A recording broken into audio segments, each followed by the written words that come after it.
हरे कृष्णा। नमस्कार। भक्ति की शक्ति श्रृंखला 8 में आप सबका फिर से स्वागत है। तो कैसे हैं आप सब? आशा करती हूँ आप सब तंदुरुस्त होंगे, स्वस्थ होंगे और मस्त होंगे। तो चलिए शुरू करते हैं आज की 8वीं श्रृंखला पार्ट 8। ये भक्ति की शक्ति के चमत्कार की 8वीं श्रृंखला में आज हम राजा, प्रजा और भवन की कथा सुनाते हैं, सच्ची कथा सुनाते हैं। तो ये एक राजा थे, इनके देश में बहुत खुशहाली थी। ये बहुत नरम दिल के थे और अपनी प्रजा को सुखी रखते थे।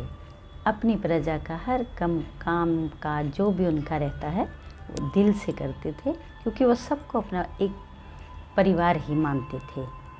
और वो बहुत ही नरम दिल के, सहज स्वभाव के, बहुत भक्ति भाव वाले, दयावान और बहुत ही अच्छे सोच विचारों के राजा थे।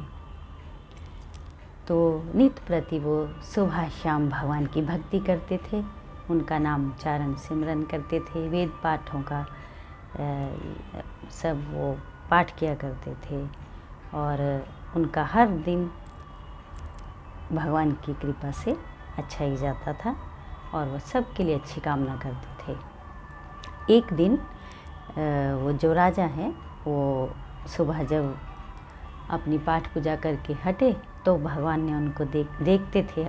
हमेशा भगवान तो जब भी हम पूजा करते तो भगवान तो हम सबको देखते हैं ना, ये कौन सी नियत से कर रहा है। तो भगवान ने देखा और भगवान ने सोचा कि आज मैं इसको दर्शन दूंगा। ये राजा बहुत ही दयावान है और इसका राज्य बहुत खुशहाल है। वो इसी की वजह से खुशहाल है क्योंकि इसका जो स्वभाव है वो जैसा एक राजा का होना चाहिए वैसा इस राजा का स्वभाव है। तो इसकी भक्ति से प्रसन्न होकर मैं इसको ज़रूर आज दर्शन दूंगा। तो सुबह के समय भगवान वो राजा पूजा अर्चना करके हटा तो भगवान ने उसको दर्शन दिए। तो राजा अत्यंत प्रसन्न हुआ भगवान जी को सामने पाके। उसकी तो खुशी का कोई ठिकाना नहीं रहा।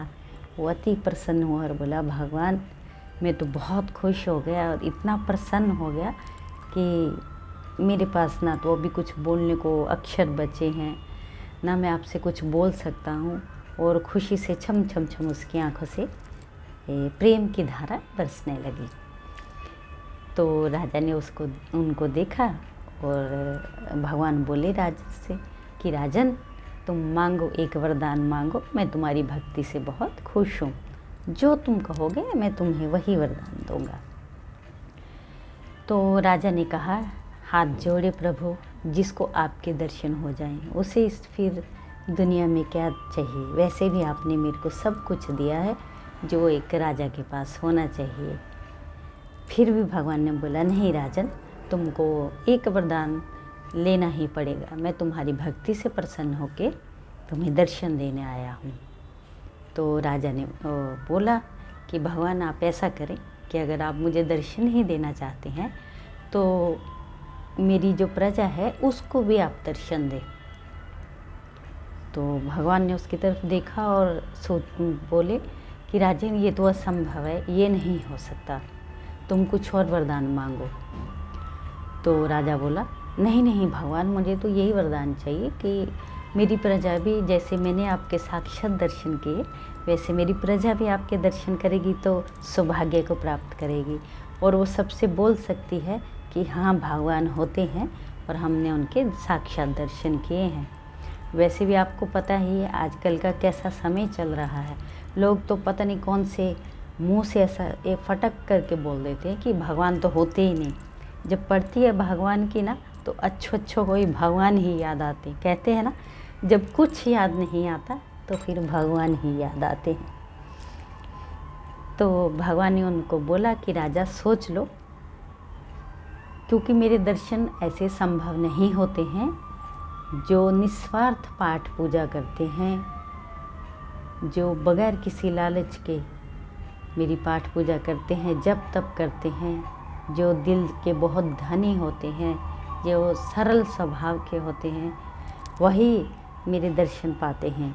मैं ऐसे सबको अपने दर्शन नहीं देता, क्योंकि इतनी बड़ी दुनिया में आप देखिए ना, दुनिया कितनी बड़ी है। क्या आपको सभी भक्त मिलते हैं? नहीं मिलते हैं। इस दुनिया में सभी भगत ही है, मगर हम सब भगवान को प्यार करते हैं, ये हम सब के सौभाग्य की बात है।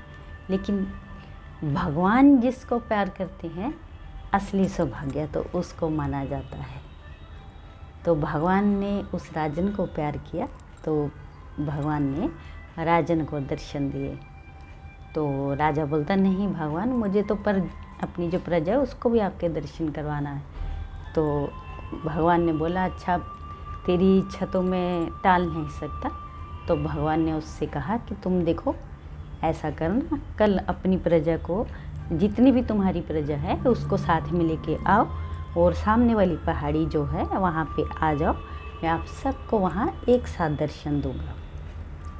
तो राजा ने कहा, ठीक है प्रभु, कल मैं अपनी प्रजा को अपने साथ लेके आता हूँ सुबह, तो आप हमें सबको दर्शन दीजिए। इतना बोल के भगवान राजन को तथा अस्तु बोल के अंतर्ध्यान हो गए।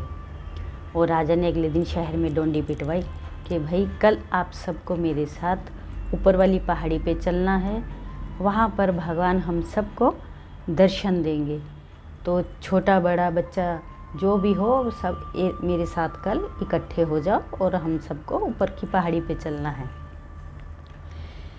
अभी सुबह हुई तो सभी गांव वाले का एक साथ, पूरे राज्य के जितने भी पब्लिक लोग थे वो सब राजा के साथ एक साथ चल पड़े। चलते चलते चलते चलते रास्ते में एक बहुत तांबे के सिक्के जो होते हैं, तांबे के सिक्के, मोहरे होती थी पहले, आने भी बोलते थे उनको, एक आना दो आना, वो सब तांबे के होते थे। तो उसका उनको रास्ते में बहुत सा खजाना दिखाई दिया सब लोगों को। तो वो खजाना देख के लोगों के दिल में लालच आ गया। वो आधे लोगों ने सोचा कि ये इतना खजाना मिल रहा है सिक्कों का, तो क्यों ना सिक्के उठा लेते, यहाँ से भगवान के दर्शन तो फिर भी हो जाएंगे, मगर ये खजाना नहीं मिलेगा। तो आधे लोगों ने क्या किया, वो खजाना उठाया, अपने अपने झोले भरे और घर को चले गए। तो उसमें से अभी आधे से आधे लोग रह गए, तो बाकी जो लोग हैं वो राजा के साथ चल रहे हैं। फिर आगे आगे गए, आगे आगे गए, तो फिर उनको एक और खजाने का ढेर दिखाई दिया। वो चांदी के सिक्कों का ढेर दिखाई दिया, जेवरातों का ढेर दिखाई दिया। उसमें से फिर आधे लोगों के दिल में लालच आया। उन्होंने भी यही सोचा कि भगवान के दर्शन तो कल हो जाएंगे, फिर भी हो सकते हैं, मगर खजाना बार बार नहीं मिलता। उन लोगों ने भी वो खजाना उठाया, झोले भरे, कैसे तैसे करके अपने घर को चले गए। अब और पब्लिक उसमें कम हो गई, लोग छटते गए। अभी वो और जो साथ में चल रहे हैं, चलते चलते चलते अब तीसरा ढेर आया, वो था सोने का।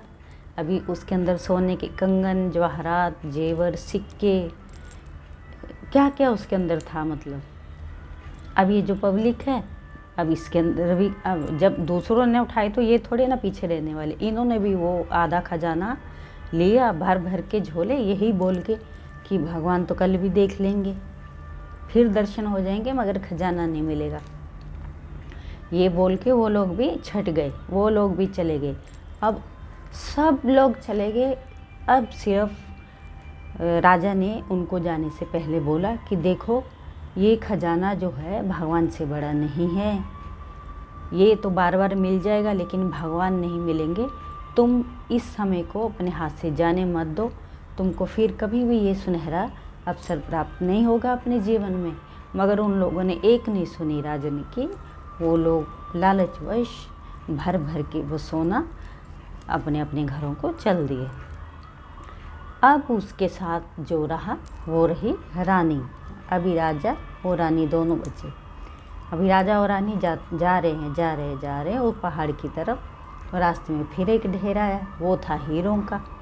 उसके अंदर हीरे के मणियाँ क्या क्या जो रहती है, बड़ी बड़ी, उसके अंदर ज्वेलरी, गहने, कंगन, क्या क्या। अब ये सब देख के तो वो रानी को भी लालच आ गया। उसने बोला कि भगवान के दर्शन, उसने भी यही सोचा कि भगवान के दर्शन तो फिर भी हो जाएंगे, मगर ये जो खजाना है ये नहीं मिलेगा कभी भी। उसने उसके पास कुछ झोला वोला तो था नहीं रानी के पास। उसने क्या किया, अपनी साड़ी का पल्लू लंबा खींच के उसके अंदर वो जितने आ सके हीरे उसने बांध लिए और पोटले उठा के वो अभी उसके अंदर इतने हीरे भर गए कि उसका वो जो पल्लू इधर से कपड़े भी उसके फट गए, तो उसका शरीर दिखने लगा। अब ये देख के राजा को बहुत गिलानी महसूस हुई। उसने सोचा कि देखो ये रानी भी जो है इसने भी खजाने के लिए भगवान के दर्शनों को नकार दिया और मेरा साथ छोड़ दिया। मगर राजा बहुत दुखी हुआ और वो गिलानी भरे दिल से चलता गया और जाके वो उस पहाड़ी के ऊपर पहुंचा। जब वो वहाँ पहुंचा तो देखा कि वहाँ पे भगवान खड़े हुए हैं और वो बोले कि राजन तुम बहुत लेट हो गए, मैं तो सुबह से तुम्हारा इंतज़ार कर रहा हूँ, तुम अकेले क्यों आए हो, तुम्हारी प्रजा कहाँ है। तो राजा बहुत शर्मिंदा हुआ। उसने बोला कि महाराज मेरे साथ मेरी सारी ही पब्लिक आई थी और पूरी प्रजा मेरे साथ ही आई थी, मगर वो लोग लालचवश रास्ते में जो उनको वो खजाने के भंडार दिखाई दिए वो सब अपने अपनी इच्छा अनुसार वो खजाना भर भर के ले गए। और सब लोग यही बोलते कि भगवान का दर्शन तो कल भी हो जाएगा मगर खजाना फिर नहीं मिलेगा। और मेरी पत्नी स्वयं मेरी रानी ने भी मेरा साथ छोड़ दिया और वो भी हीरो को लेके धन के लालच में उसमें आके उसने मेरा साथ भी त्याग दिया और आपका भी दर्शन नहीं किया। तो भगवान ने बोला कि देखो राजन, मैंने इसीलिए तुमको बोला था, तुम्हारी इतनी बड़ी प्रजा के अंदर सब लोग आए थे और छट छट के सिर्फ तुम एक ही बचे हो, इसीलिए इतने बड़े तुम्हारे राज्य में मैंने तुम ही को दर्शन क्यों दिए थे, इसीलिए क्योंकि तुम मेरे दर्शनों के पात्र हो, क्योंकि तुमने सबके लिए जिया है, सबको तुमने सौभाग्य दिया है, सबकी रक्षा की है, सबको खाना पीना अच्छा दिया है, तुम्हारे मन के अंदर कोई छल कपट कुछ नहीं, तुम निस्वार्थ भाव से मेरी पूजा अर्चना करते हो। इसलिए मैं कभी भी उन्हीं भक्तों को दर्शन देता हूँ जो निस्वार्थ भाव से मेरी पूजा आराधना करते हैं, मुझे याद करते हैं, मुझसे प्रेम करते हैं। तो भगवान ने उसको ये बोला और वो अंतर्ध्यान हो गए।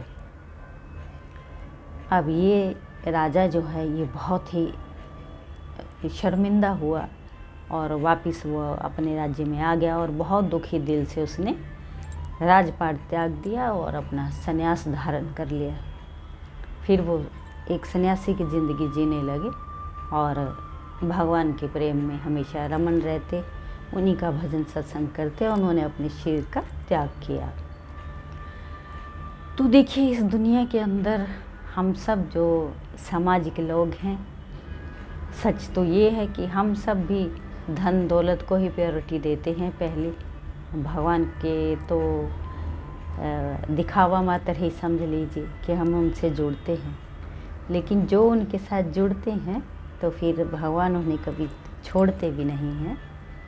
तो भगवान उन्हीं के साथ चमत्कार करते हैं जो उनके साथ जुड़ते हैं, उनसे निस्वार्थ भाव से प्रेम करते हैं, उनसे श्रद्धा से प्रेम करते हैं। उनको कोई लालच नहीं होता कि उनको पता है जिसके पास भगवान है उसके पास तो सब कुछ ही रहेगा, तो बार बार मांगने की क्या ज़रूरत। उसको सब पता है मेरे बच्चे को क्या चाहिए, मेरे बंदे को क्या चाहिए। तो ये जो आजकल लोग बोल देते हैं ना भगवान नहीं है, ये बहुत बुरी बात है। आज कलयुग का ऐसा भयंकर समय चल रहा है जिसके अंदर आप हर तीसरे चौथे इंसान को सुनेंगे ये बोलते हुए कि भगवान होते नहीं हैं। लेकिन जब कर्मों की मार पड़ती है, जब कोई साथ नहीं देता है इस दुनिया में, सारे रिश्ते नाते छूट जाते हैं, जब ठोकर लगती है, जब पता चलता है अकेले में, फिर बड़े बड़े भी लोग भगवान को याद करते हैं। कहते हैं ना कि जब कोई नहीं होता तब भगवान होते हैं, अच्छों को भगवान याद आते हैं।